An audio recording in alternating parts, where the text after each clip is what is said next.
The one-handed backhand is one of the prettiest strokes in the game.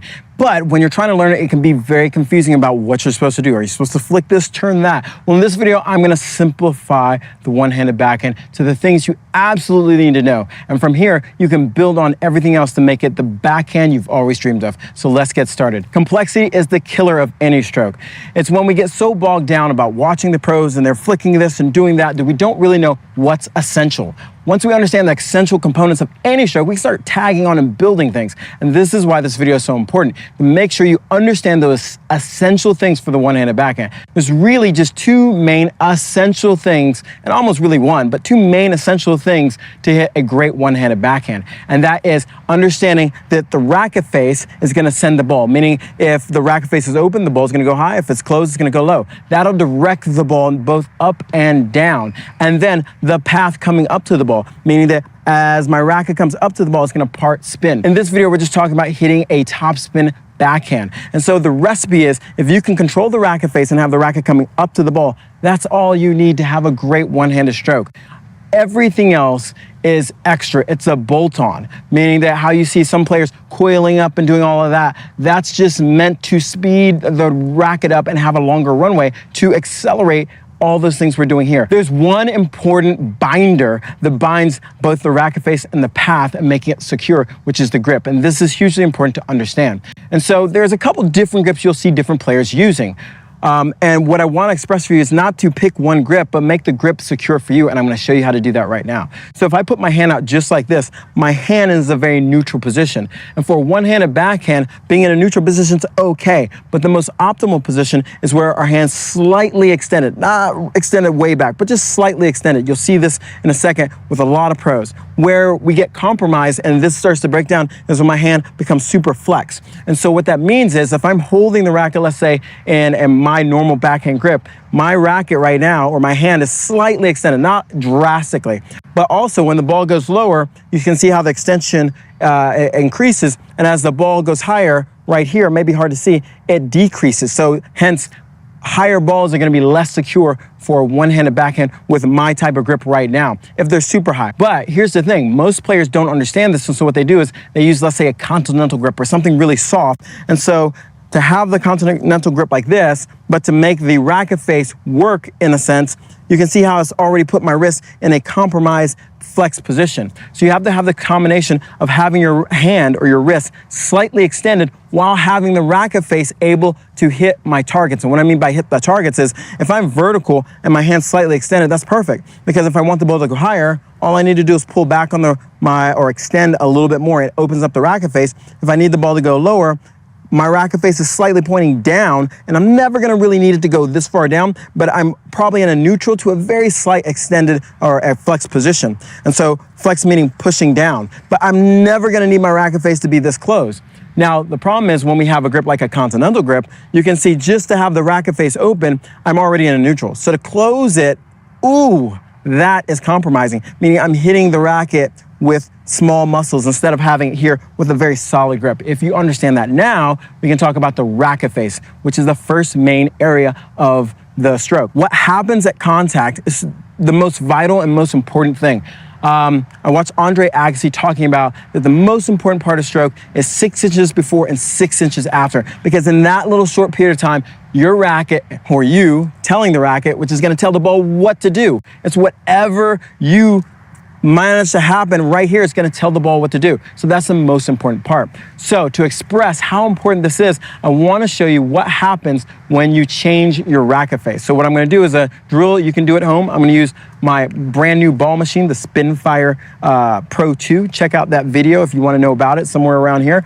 But I'm gonna have my racket in a vertical position, making sure that it's secure. But what I'm gonna do is start with the racket face open. And all I'm gonna do is have the ball machine feed me balls. I'm not gonna add any pace. I'm gonna simply let the ball find the strings, and I want you to watch and see what the ball does, how it comes off the strings. So having it open here, you can see how with my racket face open, I'm not adding anything and the ball goes higher. Now, what I'm gonna do is close it even more and I'm gonna have it slightly pointing down. So with that same racket face pointing down, you can see where the ball goes down. So hence the racket face right now is dictating where the ball's going. And then I'm gonna have it in a slightly open or vertical racket face, and you can see exactly what happens now. Boom. Slightly open to vertical. And you can see how the ball, boom, it barely goes up. It has this nice little trajectory. Now, this is important that you understand this and you can reproduce this drill while having a secure grip. Because what's gonna happen now, we're gonna talk about the second part, which is the path. And the path has two main parts of it, meaning that the path is gonna do one thing. It's gonna move the ball or racket to the ball, okay? And it's gonna move the racket to the ball by coming up on the ball. If we can simply understand that if the ball's here and the racket's here and we're coming up on the ball with the right racket face, you'll get the ball you want. And so what I mean by two parts is we have the idea that we want to come up to the ball and get our racket face right at contact. That's the kind of swing we want, but the mechanics is tricky, and this is where a lot of people falter, is that we want to understand that to make my racket move there, instead of using muscles like the wrist, which I see a lot of players doing, they're trying to wrist the ball and hence flicking, and they can't really control it because it's a small muscle. We want to use bigger muscles. And so what that means is using our shoulder, meaning internal and external rotation. And so if you have your hand just like this, or your arm just like this, I can turn my thumb down just by using my forearm, okay? It's a better and bigger muscle than my wrist. But if I use my shoulder, boom, this is a much different feeling because it's a bigger muscle, okay? And so if I do the exact same thing with my racket here, I'm using my shoulder here to rotate the racket around. Now that's one part of it, meaning that if instead of using my wrist, weaker muscle, I'm coiling or internally rotating my shoulder and externally rotating it to get to contact. That's one part. The next part is that we want to start the racket off in this drill, or this drill I'm going to show you, with the butt of the racket facing forward. And we're going to do two motions at once. One is I'm going to pull the butt of the racket forward, okay? Which seems weird because you're like, Kevin, the racket's not going to get there.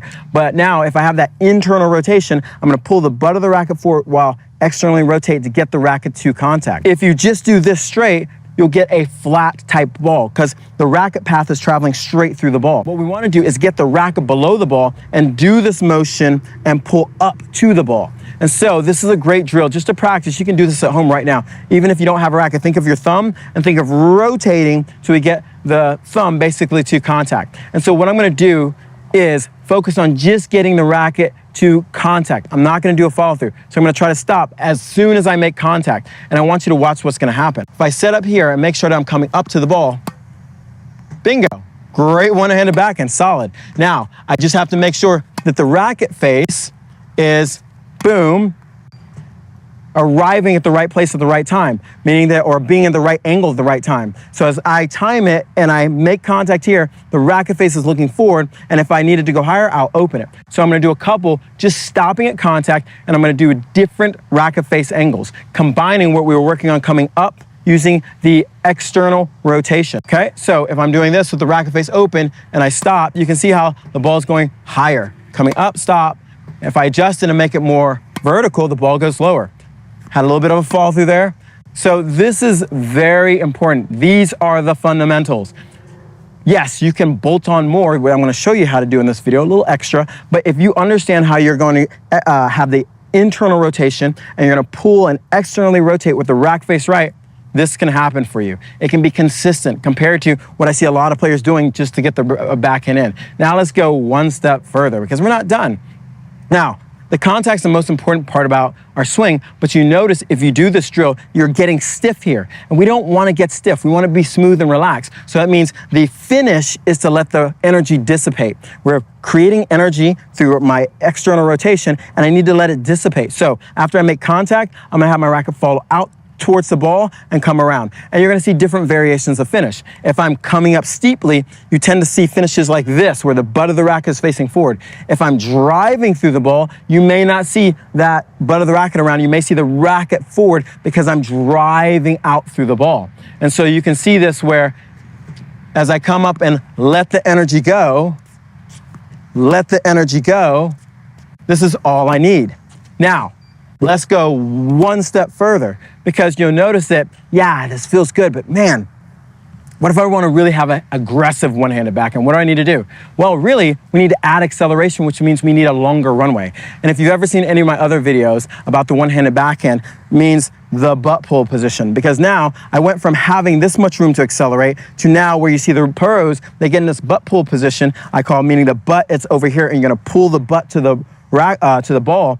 You have a longer runway to get the racket to speed up. And now, if you combine this by having a longer runway, you can see how if I'm coming up to the ball, I can do this all day long and feel super solid because the essentials and the fundamentals are there, okay? And that's the most important part you have to understand is that if you understand those fundamentals, we can start building more stuff on. There's even more you can build on about using your body.